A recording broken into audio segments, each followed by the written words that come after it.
Well, good afternoon, everyone. I'm Donna Martinez. Welcome once again to another edition of Shaftesbury Society. This is part of our leadership series that we're focusing on here in the month of August at the John Locke Foundation. Thoughts and Thinkers, where we're having conversations with some of our leadership here in the state of North Carolina. So glad that you are along for a really special treat today. We've got three of our states emerging statewide leaders with us, and we know we're going to have a lot of fun, interesting information to talk about today. Well, we know that North Carolina is emerging as the place to be in the Southeast. We've got our business climate, we've got our talent pool, we've got plenty of job opportunities, beautiful geography. That means everybody wants to move here. And that's great. We like having them here. But the fact is that with growth and with popularity also comes challenges. And that means that we need some wise decision making for the state of North Carolina to keep us on a strong fiscal track and to capitalize on the momentum that we've seen over the past decade or so. The three people that are joining us today are three of the very people who are making those consequential public policy decisions that determine the path that we're on here in our state. So delighted to have back with us today Commissioner of the Department of Labor, Josh Dobson, the Lieutenant Governor of North Carolina, Mark Robinson, and our Superintendent of Public Instruction, Catherine Truitt. Now, you may recall that these three folks were with us a few months ago after they were elected to office, but before they actually were sworn into office. But folks, thank you so much for coming back with us. We are delighted to have you all with us today. Welcome. Thanks, Donna. Thanks so much. Superintendent Truitt, let's start with you, since you have hundreds of thousands of kids who are primed to come back to the classroom in North Carolina public schools. Some kids have been in summer school. Give us your sense of what the next several weeks are going to bring for North Carolina. Donna, I'm so thrilled to share with everyone that the newest toolkit from the Department of Health and Human Services, adopted by the State Board of Education, actually has been thinned down quite a bit and really shows the state's commitment to ensuring that all students are in school 5 days a week with in-person instruction, face-to-face. And I can tell you that my own children are going back to school next week. I can't wait. And they will, like the vast majority of kids in our state, be in school 5 days a week. Well, of course, parents across the state are trying to figure out exactly what this experience is going to be like. Superintendent, if you would talk just for a moment, and then other folks, please feel free to join in. We've got a big debate in our state about local rules and statewide recommendations for kids wearing masks and the whole question of are people vaccinated against COVID-19 or not. So, Superintendent, tell us what you're hearing from parents. Yeah, so the toolkit does provide local control for our superintendents and local health officials, so that a local school unit is the school district is the entity deciding whether or not students will be wearing masks and what the quarantine rules are going to be. All of those things, rather than there being a statewide mandate like we had for most of COVID, we are now going county by county, which really allows for local officials to look at the local infection rates to see what might be right for their district. So we've had several local boards of education vote to mandate masks, and we've had several mandate not to mandate masks. And so I can share with you that I get letters every day from parents that come down on both sides of this issue. I get letters from parents saying, I can't believe that my district voted not to require masks. And then I get letters from parents that say, I can't believe that my district is requiring masks. So we definitely don't have consensus on this issue across our state. But it does look like our larger districts have voted to require masks, and our smaller districts have voted not to require masks. Governor, I know that you've had a lot to say about this as you have made your travels across the state. And Commissioner Dobson, you've been right in the thick of the whole COVID pandemic issue with businesses and labor rules, et cetera. Governor, what are you hearing?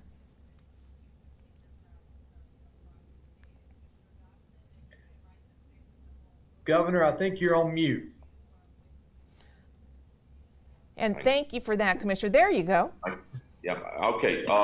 Yeah, I've been hearing the same thing that Superintendent Truitt has been hearing. Both sides. There are folks that want masks and people who don't want mask mandates. I fall on the side of not having mask mandates. But my thing is this: I think that, and this has been my contention from the very beginning, that we need to allow individuals to make the choices that they need to make for their health care and for their family's health care. And I think that's why I'm not in favor of having these mandates. I think when it comes down to public schools, I think what schools should do is say that if you want to wear your mask, then you're allowed to wear your mask, and nobody should be deriding you for not wearing a mask, and nobody should be deriding you for wearing a mask. It should all come down to a personal choice between the parents and the parent and the student and their healthcare professionals. That's the way I felt about this from the very beginning. But we do hear it from both sides. One thing that I do wish, and I really do wish that we would listen to each other just a little more, and stop some of the arguing, because the bottom line is we all want to stay safe, we all want to stay healthy, we all want to get to the same place. I think we need to start having conversations about these things instead of arguments, because this is something that's not going to go away anytime soon.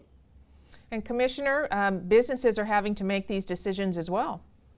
They are, and I would obviously tend to agree with both Superintendent Truitt, Lieutenant Governor Robinson. I would also add that talking about the vaccines in addition to the masks, I've been vaccinated. I encourage our employees to be vaccinated. I encourage all North Carolinians to be vaccinated. But I think individual liberty and individual choice has been lost in this, and we need to do what we think is right and encourage others. But I do think something needs to be said for individual liberty and individual choice and individual decisions for each one's family. So that's the balance, and that's some of the decisions that we're having to make, which are not always easy, and they're challenging. But that's the balance that we're trying to strike. And certainly we're hearing from people who are talking about the issue of individual liberty and saying, hey, I believe in that, but I've also been vaccinated. I want to encourage people to do that. Also questions about the official state of emergency here in North Carolina that Governor Cooper has imposed and continues to keep on the books. Can any of you give us any sort of update or your thoughts on this issue of how long North Carolina will be under an official state of emergency and what you're thinking about that? Well, nobody else is going to speak up. I'll speak up first. I think the state of emergency should be lifted. And I think that any decisions made from here on out concerning this issue of COVID, as any issue should, I think it should be a joint venture, so to speak, between the entire Council of State, and that all voices should be considered in the decisions that are being made going forward. I don't think that there's any necessity, and I'll say this publicly, I don't think there's any necessity for us to go back in any type of lockdown stage. I think that businesses and business owners and our schools and our parents and all of our citizens, we've learned enough and we have enough information to be able to make the correct decisions that we need to make concerning our health care, whether or not we want the vaccine, whether or not we want to wear a mask. I think we can make those decisions for ourselves. And I don't think that we need to see any more of these mandates or any more of these lockdowns. I think one of the things that we lost during this pandemic, North Carolina lost its ability to establish its own destiny in many situations. There are many people whose lives and livelihoods have been changed forever, not necessarily because of this pandemic, but I believe some of the mistakes that were made during this pandemic, particularly with shutting down people's businesses and things of that nature. So we need to learn from those mistakes and not revisit them. And we need to make sure that we do everything that we can as elected officials to give people good, solid information so that they can make the decisions they need to make for their health care and for the welfare of their families and their employees. You've been in office, all three of you, for roughly about 6 months now, something like that. Is the job what you thought it would be Or have other things come up that you didn't realize that were going to take up your time or that were going to become public issues of debate? I suspect that each of you might have some thoughts on that. Yeah, I would just say that for the most part, it has been what I anticipated that it would be. I think my time in the General Assembly and knowledge of state government kind of prepared me for that. One thing that I've heard before in executive level positions, but until you're in the driver's seat, you don't notice as much. But there's not a lot of consequential decisions every day, because most of the easy decisions have been made before they get to my desk. So the decisions that I do make matter, and they're consequential, and usually they're between bad and worse. The easy, good decisions have been made before I got there. Maybe I subconsciously thought that, but until you're sitting in the seat, you don't know it until those things come up. So that would be one area that was maybe a bit of a surprise. Yeah, I think in some of the management literature, it's referred to as the burden of leadership, and you don't really understand it or recognize it until you're that actual person sitting in the seat. Governor, when I brought this up, you kind of smiled. What's been your experience? It's almost exactly what I expected. I've had some pleasant surprises in this position. This is not really a policy thing. It's more of just something that's a procedural thing that has surprised me. I was very concerned about presiding over the Senate when I took this job, and it's and that was the reason. That concern caused me to do a lot of study about parliamentary procedure and how our Senate operates. And I was glad that I did that, and I'm also glad that I have a wonderful instructor in that, in the chief clerk in the Senate. So I found that fear that I have, that trepidation that I had over presiding over the Senate, has gone away quickly, because that is one of my favorite things to do. I absolutely love that role. I love to interact with the senators in the room, and I like to see how our government works up close and personal, and be an integral part of that. So that has probably been the most shocking thing to me, is the fact that the dread that I had over presiding of the Senate was very unfounded. So, Superintendent, you've got to be smiling, because essentially the Lieutenant Governor has just said he hit the books when he thought he needed to make sure he was prepared to preside over the Senate. So that's right in your lane for sure. Hit the books. He's a lifelong learner for sure. Yeah, I love this question, Donna, because there's so many different ways that you could answer that. But I think what's been really eye-opening for me is how few people really understand what the Department of Public Instruction does. I think we have a branding problem, if I want to put it in private sector terms. I think a lot of people think that I can just wave a magic wand and remove masking orders, or overturn a local board decision, or change curriculum in a district. We have a very complicated governance structure in education in our state, and there's no reason that the average person would understand what our governance structure is, but it does make things problematic sometimes. We are the only state in the country that has an elected state superintendent with a state board of education that has constitutional authority. And when you combine all of these checks and balances in our state, it really means that there's not one single person who is ultimately responsible for public K-12 education in North Carolina. And that is part of the burden of leadership in this role. But at the same time, it means that we are all dependent upon one another to make things work on behalf of students. And those relationships that we cultivate and have with one another are key in moving things forward. Are the three of you finding that you are collaborating among or between your three departments? because the complexity issue is kind of interesting, I think. Those of us who haven't been in your seats might think that, okay, well, it's very simple. You just say, Governor, we're going to do this, or Governor, we're not going to do that, or to members of the legislature, I don't think you should do that, and voila, it happens. But it's much more complicated than that. Are you seeing overlap? I'll start by just saying that I really appreciate having these two gentlemen to be like a gut check for me. If I have to weigh in on something for the Council of State, or cast a vote, or consider a press release, whatever it is, I want to know where my fellow conservatives stand on particular issues. Yeah, I would add to that, Don. I would say that with regard to the Council of State, there is a lot of overlap. I've talked to both Superintendent Truitt and Lieutenant Governor Robinson and Commissioner Troxler and others about decisions that we're going to make to try to, have those conversations ahead of time. But oddly enough, outside of the Council of State, the way our system's set up, most of our departments are in silos. We don't, I don't really have a lot of interaction with the Secretary of State or even the Commissioner of Insurance. So in the Council of State, I would say yes, but outside the Council of State, we're really in our silos and in our lane, because that's what the Constitution provides for.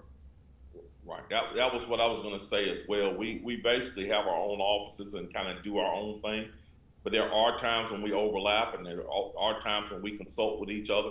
I think me and Superintendent Truitt are in a unique position, however, because we both sit on the state school board.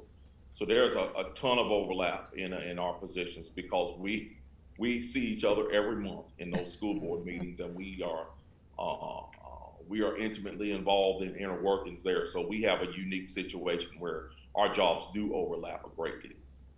But the Lieutenant Governor gets a vote on the state board. That's right. And I do not. Let's be clear. But you're not bitter about that or anything. No, not at all. That's great. That's great.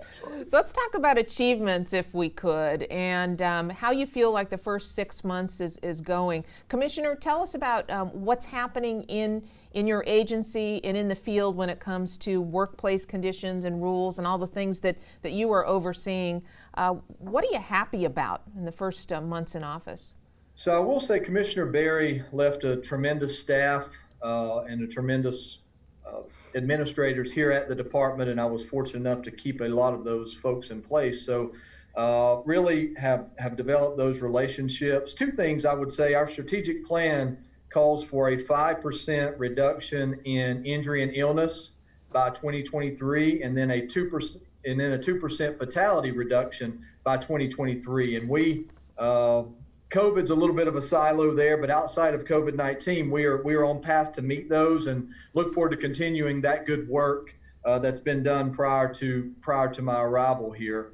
One thing that I'm pleased with that we've been able to do, I said during the campaign, everybody would have a seat at the table in my administration. I may not agree with you, and I'm going to be on the level and tell you if I agree or disagree with you, but you are going to have a seat at the table. So that means that one day I may be talking to, frankly, the AFL-CIO about legislation that's before the General Assembly, and then the next day it's going to be the Chamber of Commerce or National Federation of Independent Business or the John Locke Foundation. So it's all stakeholders who are having interest in the Department of Labor, as I said during the campaign, have had a seat at the table. And I want to continue to build on that, to listen to all ideas. As I said earlier, most of the decisions that Catherine and Mark and I have to make are between bad and worse by the time it gets to our desk. So I want to hear from all stakeholders before I make those decisions. And I think I've been able to do that during the first 6 months in office, and I'm kind of proud of that. Man, you've listed a really interesting group of people who want to know what's going on in the Department of Labor and involved in some of your issues. Governor, are you finding the same thing, that you're hearing from people perhaps that you didn't anticipate that you would hear from in this job? Absolutely, and I want to echo what Commissioner Dobson said. I am adamant about allowing all voices at the table. One of the greatest lessons that I ever learned was at one of my former jobs. I was working in furniture manufacturing, and we had a process that we ran the business by called lean manufacturing. And in lean manufacturing, we'd had a lot of discussions around how to solve problems within our businesses to, continue to better productivity. And one of the cardinal rules was there are no stupid ideas. And, oftentimes we would be in a meeting or we'd be meeting about a problem that we were having, some issue, and someone would make what sounded like a silly comment about the issue. And there were so many times when that was done, somebody would say, hey, we might not be able to do that, but maybe we can do this. That comment would spark an idea that would end up bringing a solution. And so, I bring that same thought pattern to this job. We want to invite everybody to the table because I truly believe that there are issues in this state that we all agree need to be fixed, things that we all agree on. The problem is sometimes we allow our political ideologies to get in the way and block us from hearing voices from the other side. We need to stop that. We need to start listening to each other more, and we need to start inviting all the voices to the table because I truly believe we can find gems in all sides of the argument. That's such an interesting point because the three of you are really a new generation of statewide leadership. And so your ear perhaps is a little bit more open to other voices. Superintendent, do you find that you're hearing from people that you might not have expected to? Well, I would say that I have set up an organizational structure at the department that is very intentional about the way that we engage with stakeholders. And so I, for example, have 3 special advisors that I added to the department. One does nothing but teacher engagement, one does nothing but principal engagement, and one does nothing but workforce engagement. And so we are kind of shifting to this model of a cultural belief at the agency that the purpose of K-12 education is to prepare kids to be a part of the workforce. And so whether or not they get to the workforce via a 4-year college, a 2-year college, or a credential, they are headed to the workforce. And so that kind of intentional engagement with those 3 stakeholders, plus the parent engagement that we get when we go on district visits. I engage every day via email with parents. That is, I think, really crucial because everyone has a stake in education. No one is against education, but we may all have different ways of arriving at where we want to be.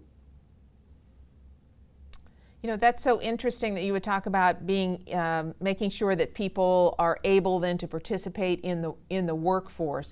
That is a goal of education. Just last week there was some new data out about reading scores in North Carolina, and dreadful, frankly. The data. Kids are just, it seems to me, far behind in their ability to be reading at grade level. And we know that that's so important. It's critical to a child moving on to be able to in other subjects. What do we do about that? How can you be prepared for the workforce if we're having such trouble with something as basic as reading? So the real issue here is that our reading scores have been stagnant and below proficient since the 90s. So this is not an issue that's new because of the pandemic. It's just been exacerbated by the pandemic. I think the thing that I'm most proud of since taking office in January is bipartisan legislation that my team and I were able to weigh in on, crafted by the Senate, that allows every pre-K through 5th grade teacher and elementary administrators to be retrained in how we to learn to read. If you just look at the data, it doesn't lie. What we've been doing since the 90s and before doesn't work.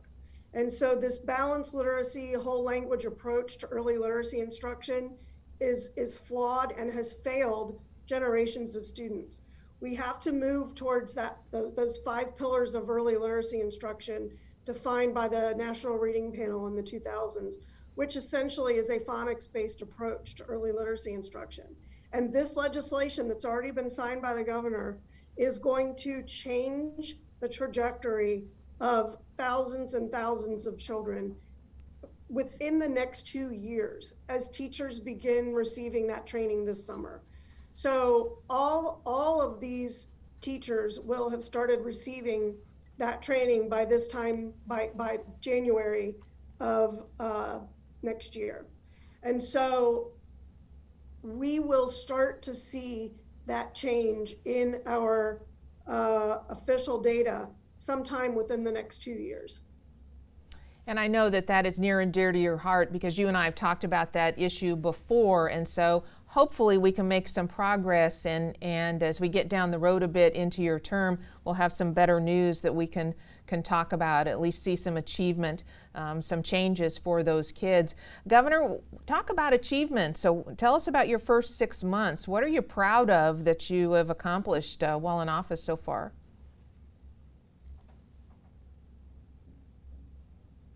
Unmute, Governor. Lieutenant Governor Robinson, there you go. I got it. I put it on mute because I was coughing, so I didn't. No problem. We're informal here. It's okay. Yes, absolutely. So we started a task force trying to tackle this issue of school and of indoctrination in our schools and pressure being put on folks in our schools to teach certain things or learn certain things. It is something that I've been aware of since my children were in high school, and it has been a topic of conversation the entire time I was a candidate, and now that and after my election. And so we have started that process, and without a doubt, that is singularly the most thing that we're most proud of. But it has also proven to be a Herculean task. We had no idea what we were actually getting ourselves into when we started this. We are in the process of finalizing our initial report of our findings, which has likewise been a pretty big task. But we're proud of that, and we think that that's going to lead to some significant changes in this state when it comes to dealing with this issue. Because the one thing that I heard from my detractors is that there was no evidence of this anywhere. That you can't find any evidence of this, and we did. We found lots of evidence of it, and we want to present that evidence to our legislator, to DPI, to the state at large, to the public. And we really want to make our classrooms a place that's fair and equitable for everyone. So everybody can have a voice, and there's no undue pressure on anyone, whether you be a parent, teacher, or student in our classrooms. I am a person who was, this job that I'm doing now is not my dream job. My dream job is to be a professor at the college level. I think if I could pick any job to do, that's what I would do. And everybody here knows that I have some strong opinions socially and politically. But I would see myself as a teacher, as an educator, as a blank slate, a person who's in that classroom to give the facts and give those students what they need in order for them to form their own opinions. And that's why we're so passionate about this, because people have been calling out to us, and because it's something that's been a part of my life for a very long time. Now, I have not heard you say that before, so maybe that's my bad. Maybe I just haven't heard you reference that you were interested in being a university professor, but that's pretty fascinating that here you are in the number 2 seat in North Carolina, and it's not your dream job. It is not, right? Well, my absolute dream job was to be a guy who drives trains all day long. That's another subject for another day. Right. But that is what I was doing before I got into all this. I was attending the University of North Carolina at Greensboro. I was just a couple of classes shy of getting my bachelor's degree in history, and I was going to move on and get my master's degree in history, and then hopefully a PhD in history. And that's what I want to do. I want to teach history at the college level. I love the university setting. I love to be in the classroom. It is something that I have come to love over the years, and I greatly miss it, and I hope to be able to return to it one day. Oh, that's pretty fascinating, because in a couple of years you're going to have to make some decisions about what path you are wanting to pursue. So if you want to let us know anything right now, we'd be happy to break the news at Carolina Journal here if you want to say something about that. That's right. Well, no, I'm not going to make any announcements about that, but I can say this. Much like they tell, athletes, hey, you only got a small window of time to be able to apply your athletic skills. There's always time for school. There's always time for school, no matter how old you get. So that's pretty interesting. Later on down the road, I'll be able to pursue that and be able to make that dream come true.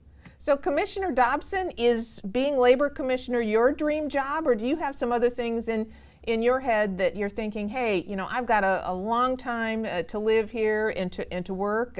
What else would you like to pursue? Oh goodness, that's a great question, Don. I'll say this: it is my dream job for the next 8 years, and beyond that, I'm not sure what opportunities may or may not present themselves. But I love what I do here, and as you've heard me say many times, if it would have been Commissioner of Insurance that was an open seat, I would have just went back home to Western North Carolina, because that's not what my interest was, or any other council of state position. It was the Department of Labor. And as Lieutenant Governor Robinson said, you get a small window, you get a small amount of time to make those decisions. And Commissioner of Labor is the position that I wanted. And when Commissioner Berry decided she wasn't going to run again, I didn't have to think that long about it, because that's the council of state position I wanted. So for the next 8 years anyway, it is my dream job. There you go. There may well be folks who are watching us right now who are saying, they're listening to the paths that each of the three of you have taken in your careers and your lives, and thinking, hey, maybe there's a path for me in elective office. Superintendent Truitt, what would you say to people? And I suspect that you've gotten this question before, maybe particularly from younger women who are seeing you as a role model for a very influential, powerful person in North Carolina. What do you talk to them about if they express interest in elective office? Well, I certainly never saw myself running for elected office. I've never run for anything until I ran for this role. I suspect much like Lieutenant Governor Robinson. And this certainly was not part of the plan that I had for myself. Yet at the same time, I know firmly that I'm exactly where I'm supposed to be right now. And so there's great peace and comfort in knowing that. At the same time, I would say that if anyone, regardless of gender, is considering running for political office, the first thing you need to do is grow another layer of skin. Oh. And then after that, talk to your spouse and make sure that this is a family decision. But yeah, I mean, if I didn't have to run again in 3 years, I would do this forever. If I didn't have to campaign. But yeah, it's definitely a. I don't know how people campaign every 2 years. I mean, that would just be absolutely. I don't think that I could do that. Hopefully, I'll feel a little bit better about having to campaign in 2 years. Don, if I could add to that, if it's okay, I would say two things. One, make sure it's an office that you can win. And what I mean by that is if you're a Republican in Durham County and you want to run for county commissioner, I would probably tell you not to waste your time. If you are a Democrat in Randolph County wanting to run for county commissioner, I'd tell you not to waste your time. And I'll give you an example. When I announced that I was not going to run for my House seat again, which is like one of the top 5 most Republican seats in the General Assembly, a gentleman called me, a Democrat, said, well, I'm thinking about running as a Democrat in that seat. Since you're not running again, what do you think? I said, I'll be on the level with you. I think you're wasting your time because it's such a conservative seat. So look at the layout of the land and make sure that it's a seat that you can win. So that's one thing I would say. And I would say if you're going to put yourself through it and you're going to subject your family through 1.5 to 2 years of fundraising, of travel, of all that you need, you're going to have to do, to get elected, one, make sure you can win, and two, make sure it's something you really, really want. If it's for a title or, you know, for a status symbol, it's not worth it. If it's something you truly hunger for and you want to do to try to make a difference and try to do something special, then I would say go for it and don't waste any more time, because as we've said many times on this show, you do only get that small amount of time, and you may not get that chance again in 2 or 4 years. Circumstances may be different. So that's the three things I would say. Make sure you can win, make sure it's something you truly want, and then just totally commit to it and do it if you answer those two questions.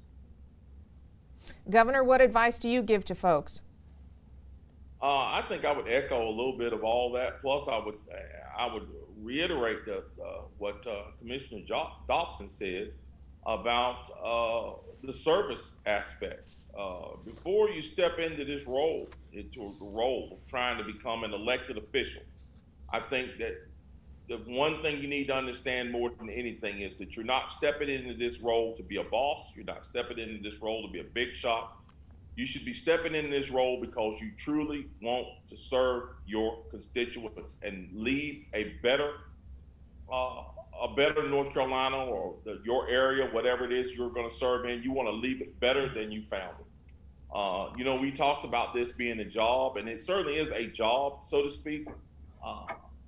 But the reason why I don't really say that this is necessarily my dream job, or there are other things that I would much rather do, is because I really see this as this is almost like a calling. And I think the other two would back me up on this. This has to be something you're almost called to do. You really have to have that drive for serving people to do these jobs. And without that component, I think to a large degree, if you run for the office, even if you win, you will not be successful if you do not have that spirit of wanting to serve the folks who voted you in office. So I would say that you'd have to examine yourself to make sure that you're stepping into the role for the right reasons. Now, Superintendent Truitt said you also need to grow another layer of skin.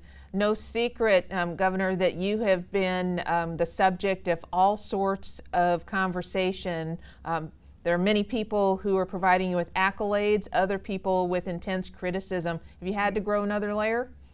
No, I've already had the layer. You know how I grew that layer? I grew up in an era where I had to ride the bus out of a very bad neighborhood with some very mean kids. I watched All in the Family on television and Blazing Saddles at the theater. So I have very thick skin. Very good. Okay.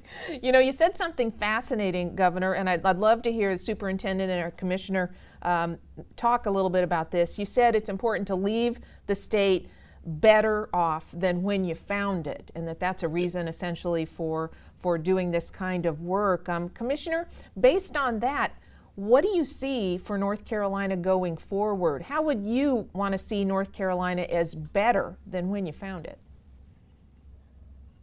Well, from the labor's perspective, if we can do better, and policies that I and we at Labor put in place keep the 5 million employees in North Carolina safer than they were before I was Commissioner of Labor, that's a win. More broadly speaking about our state, I would say that those things that we know we agree on, we need to put our resources towards that and leave the things that we disagree on. You know, there's times for those battles, and you got to take the votes, and that'll be there. But for instance, broadband, we know what a crisis we're facing in broadband, and everybody from all sectors, whether it's education, whatever it may be, business, that is something that we've got to solve, and we know how to solve it in North Carolina. So that is an issue that we should be focusing on to make the state better while we get our moment in time. Community colleges, we know what, and by the way, I want to send a shout out to the General Assembly by appointing me as Commissioner of Labor to the Board of Community Colleges. So I'm looking forward to serving on that. But more broadly speaking, we know what a resource our community colleges are for North Carolina, for job training, for continuing education, for resource for those that either don't have the money to go to a 4-year school, or those who want to choose to go to a 2-year school for 2 years to figure things out. There are things that we agree on no matter what your political persuasions are. So to make things better, in the long term, my argument would be, let's focus on those things and let's hold hands and do those things right and save that other stuff for another day. You know, I'm so glad you brought up the community colleges, Commissioner, because what really impresses me about them, I'm so glad you're going to be sitting on that board, is in different parts of the state how the local community college has really tapped into the business and industry that's right there and has personalized some curriculum so that folks who are interested and want to stay in that area can go to a community college and acquire the skills that are directly applicable to a job, to an industry, to a business that is right there waiting to employ them. It's really a great idea.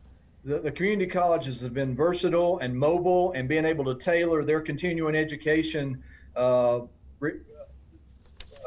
programs and classes that they offer to whatever the industry may need. If you know, we have several industries in my home county of McDowell who is working closely with McDowell Technical Community College and Western Piedmont Community College back home to do just that. And they have the ability, because they're just mobile and versatile. That has to be a part of the solution going forward. One, for solving the job crisis that we have, and then more broader to move our state forward. That has to be a part of it. So Donnie, you're spot on. You know, Superintendent Truitt, I think that really goes back to what you said about, you know, the function of education, even though your area is K-12, is really to prepare people for the workplace. And so is there a relationship there between K-12 and community colleges and that higher education system to ensure that someone has marketable skills no matter what path that they choose? Yeah, so going back to leaving the state better than how you found it, part of my strategic plan for the Department of Public Instruction is to reframe the way we define school quality. So right now, this is such a point of contention with teachers and school leaders and in the General Assembly, I would say, across the state. Right now, we determine a school's grade based on an algorithm of 80% achievement, how did they do on high stakes end of grade tests, and 20% growth. How far did a teacher move a class throughout the year? So first of all, that 80-20 ratio is something that most educators just disagree with wholeheartedly. The other piece of that is that should not be the only way that we measure school quality. There should be many factors that define school quality, such as ending chronic absenteeism in a school. But one of those things should be, I believe, the extent to which our high schools partner with our community colleges. No one in North Carolina lives more than 30 minutes from a community college. They are part of the crown jewel of our higher education system in North Carolina. And so the extent to which high schools, and McDowell County is a great example of high schools that partner with McDowell Tech, such great partnerships that lead to real credentials of value and real jobs.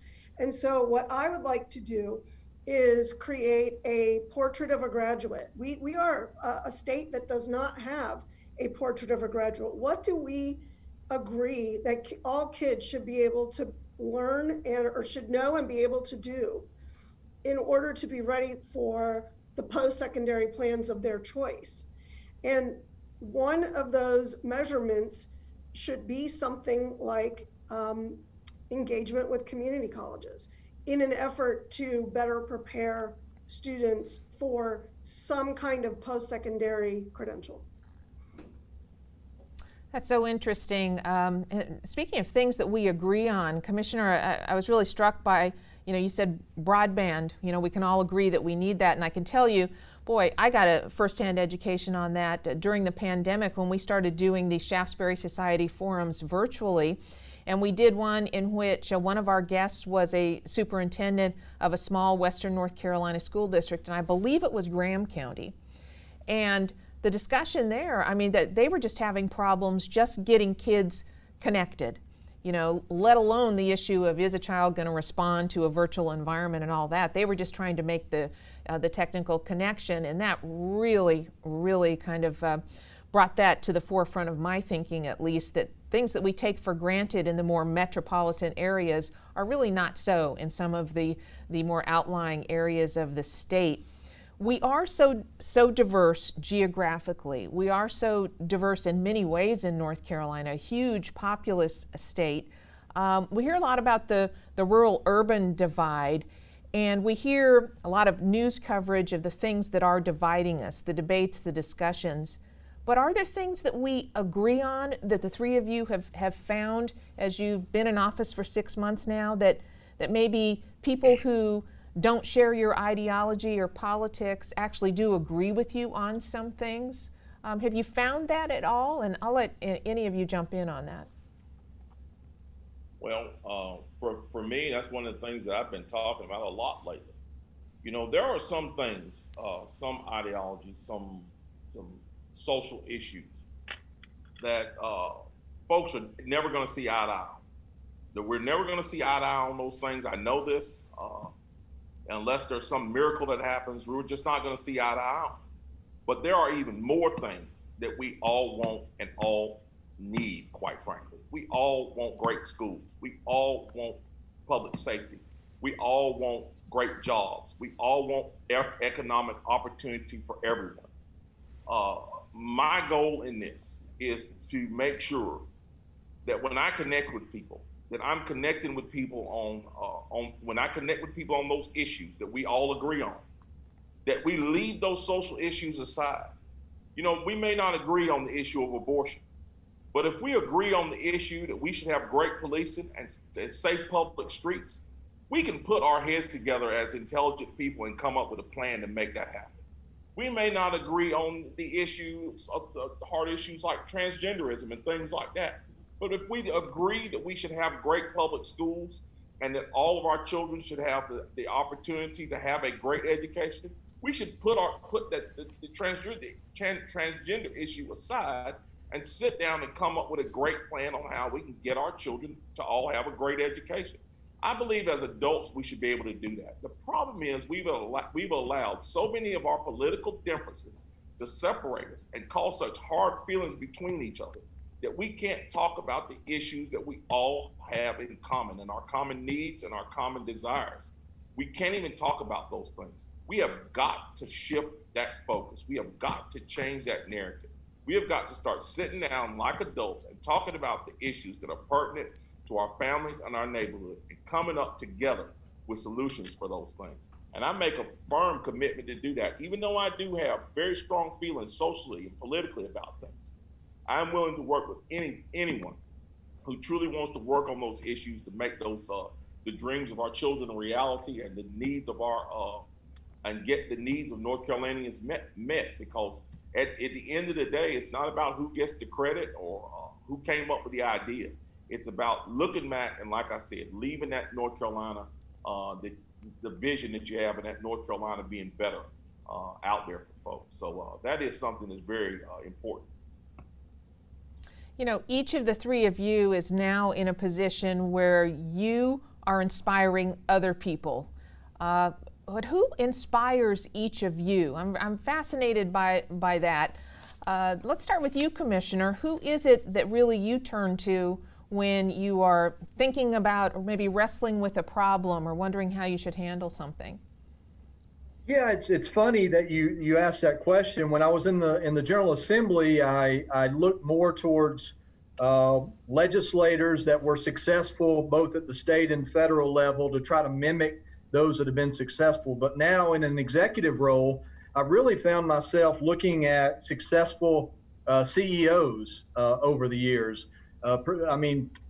People like Jack Welch from GE, I just finished a book by Steve Schwartzman, CEO of Blackstone, Doug McMillon, the CEO of Walmart. I've really been trying to mimic Meg Whitman, former CEO of eBay, and figure out what they put in place and the management style that they had that made them successful. Because I think some of that, either in the public or the private sector, can be useful. So those are some of the people that I've been trying to study and read about over the last 6 months that have helped me. And I found that some of the things that maybe I didn't think were the case actually were. I've heard some of these CEOs say that been on the job 10 to 15 years say even today, I spend 50 to 60% of my time reading and listening and studying.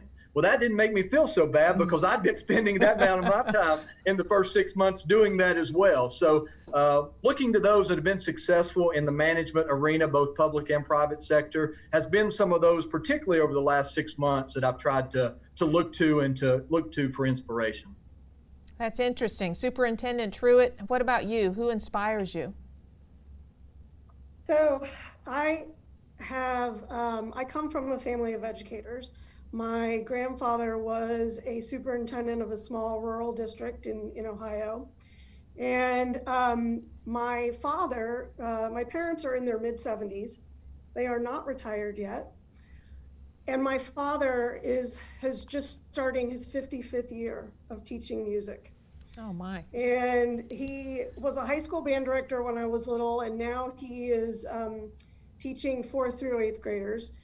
And I thought that he, because it's very difficult to teach music virtually. And I've had this conversation with music teachers all over our state. And I really thought, okay, this is it. He's finally going to retire. And instead, he has decided that he is not only not going to retire, but he figured out how to do virtual instruction for music. And then he also has decided he's going to incorporate STEM education into what he is doing. So it becomes STEAM, which is STEM with the arts. And I as someone who really, after 10 years in the classroom, I wanted to stay in education, but do a different path. It just blows my mind that he's been in the classroom for 55 years, and he is just a constant inspiration to me. He's got to be so proud of you. I think so. And speaking of that, your families, all three of you have just got to be so proud of you that you have made it to this level because, let's face it, very, very few people become statewide elected leaders in a state like North Carolina with so many people wanting to be here and vying for positions of influence. Governor, what's your family think of what you're doing? Oh, they love it. They're very proud. We take a look back at where we came from and the things that are going on in my family. It's incredible. We have I have some folks in my family doing incredible things, and they like I said, they love it. They're super proud, and they really are. I always have been like the wind, I guess, beneath my wings, so to speak. But they love it, and you asked the other question about who inspires us, and that kind of goes back to who inspired me. And the folks that inspired me, most of them are not here anymore. The folks that inspired me are the people who gave me encouragement when I was young. People that nobody would know their names except their families and their friends and me. And they're not necessarily anybody famous. Just people who, along the way, always told me that I could be whatever I wanted to be, and told me to work hard and study hard and follow the law and be upstanding and be honest. I think about a lot of those folks all the time, and quite frankly, sometimes I get a little misty-eyed when I think that many of them weren't here to be able to see me be able to accomplish what I've accomplished. But those folks, I look back on them, and I know they're watching me, and I want to make them proud. So if I had to say anybody inspires me, it's the folks who came before me in all forms. And it's okay to get misty-eyed now and then. It keeps us all humble, right? When we think about those things and those people, and we realize their impact on our lives. And you can see things in the past that were said and done that became so influential in our own lives. Commissioner, how about you and your family? What do they think of the fact that you have become a statewide elected official in the state of North Carolina? Well, my 16-year-old daughter's not always impressed. But they're not impressed with a lot of things, right? In her car. She just got her license. But in all seriousness, and I said this when I left the State House in my farewell speech, I said there's a country song that the title is, "I just want to say thank you for living this dream I know you never had." And my wife and daughter especially, and other family members have allowed me to live this dream, starting with my time as county commissioner and then the state house. And then, as you said, it's not lost on me the magnitude of being a statewide elected official, and all of our family members, spouses, Catherine's and Mark's, and children have sacrificed a lot for us to be able to do this. So you can't, there's no way that we would be here. There's no way that I would be here if not for Valerie and Kennedy allowing me to live this dream they never had. So couldn't do it without. You know, as we close out our time here today with the three of you, I'd like to ask each of you about the next 6 months or so going forward in your positions, and what it is that you hope to achieve. Now that you've been in office for 6 months, what do you want to see accomplished in your area, in your agency over the next 6 months or so? Superintendent Truitt, you've got a new school year starting. What do you want to see? So I want to see kids in here 5 days a week. Like the Lieutenant Governor, I would like to see masking be a choice, and I would like to encourage adults who can to get vaccinated. As a breast cancer survivor and someone who's been immunocompromised many times throughout my life, I have been personally dependent upon this vaccine. And the best way to ensure that students can stay in school and that we can have in-person learning is for those adults who can to be vaccinated. And so my goal is for us to have a year of recovery and acceleration, and for the department to come alongside our smaller districts that have so much fewer staff than our larger districts, and help them come up with a plan to help our students who were spent so much time out of school last year, really struggled with that in-person learning, help those kids get caught up and move ahead. We do have a lot of recovery work to do. We are poised to do it. I established the Office of Learning, Recovery, and Acceleration my second month in office. We are going to be good stewards of the billions of dollars that have come to us from the federal government. And we are going to keep students at the center of all of those conversations about how we move forward. And that does begin with ensuring that students need to be in class. Commissioner Dobson, how about you, the next 6 months or so in your area?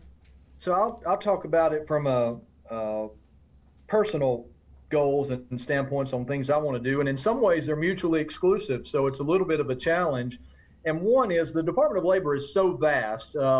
We do more than the 25,000 elevators in North Carolina. We have wage and hour, we have mine and quarry, we have retaliatory employment discrimination, we have consultative services, agricultural safety and health.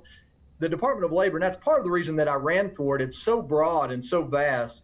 I really want to try to drill down and master as much as I can the details of the Department of Labor. Juxtaposed to another goal that I have is not to get isolated in the corner office, but go out into the field and go to businesses and visit and see what they do on a daily basis, and see how the things that we put in place affect them, both positive and negative. And also we have 380 employees, and a challenge and a struggle that I have is meeting and getting to know the employees at the Department of Labor. So in some ways those two goals are mutually exclusive, but that's what I want to try to do over the next 6 months. Lieutenant Governor Robinson, how about you? How do you see the next months playing out? Well, there are a lot of things going on in the legislature that we're going to be a part of. But I think more than anything, we want to bring this facts task force, find these findings from our facts task force forward, and then move forward to the next step in how we combat this issue, so that we can finally, start to bring this stuff to an end and bring some satisfaction to a lot of parents out there and teachers and students who are dealing with these issues. So the next 6 months, that's what we really want to do. We want to present this evidence and move forward on the next steps of that venture. So all three of you have a very full plate going forward. I can't tell you how much I've enjoyed speaking with the three of you today. Thank you so much for giving us your time and your thoughts and your personal perspective on these first months in office as well. It's been a real treat for me, and I know for the folks who've been watching us. Thank you so much. Catherine Truitt is the Superintendent of Public Instruction for the Department of Public Instruction. Josh Dobson is the Commissioner in the North Carolina Department of Labor. And Mark Robinson is our Lieutenant Governor. Folks, thank you. Really appreciate your time. I hope you have a good week. And folks, I want to thank you as well for joining us today. This Thoughts and Thinkers series that we are in the middle of right now, we are just so happy to be able to bring this series to you, focusing on leadership in North Carolina. Now, next week, we will have more panelists. We're going to focus on some of the emerging voices in the State General Assembly, so be sure and be with us next week as well. Our own Becky Gray will be on board as a panelist, and you know she always has lots of things to impart to us about what's happening at the legislature. But again, focusing on new emerging voices. Before we leave today, I would ask you to consider one thing. The John Locke Foundation is a nonprofit organization. We rely on you and your financial contributions to help us continue to do this kind of work, to bring you the information that you want and you need. If you are inclined to provide us with a tax-deductible donation, all you have to do is very simple. Just go to johnlocke.org, and in the upper right-hand corner, there's a Donate tab. Just click on that. Takes you less than 2 minutes. It's safe, secure, very fast. You can make that tax-deductible donation to help the John Locke Foundation. We would greatly appreciate you considering making that contribution. Hope you had as good a time today as I have had talking with these folks. Hope you learned something, got a little bit of insight perhaps into the personalities of these three people who are on the front line representing all of us here in North Carolina. Hope you have a wonderful week. Be sure and join us next week for another edition of Shaftesbury Society. On behalf of the entire John Locke Foundation team, I'm Donna Martinez. Have a great week, everybody.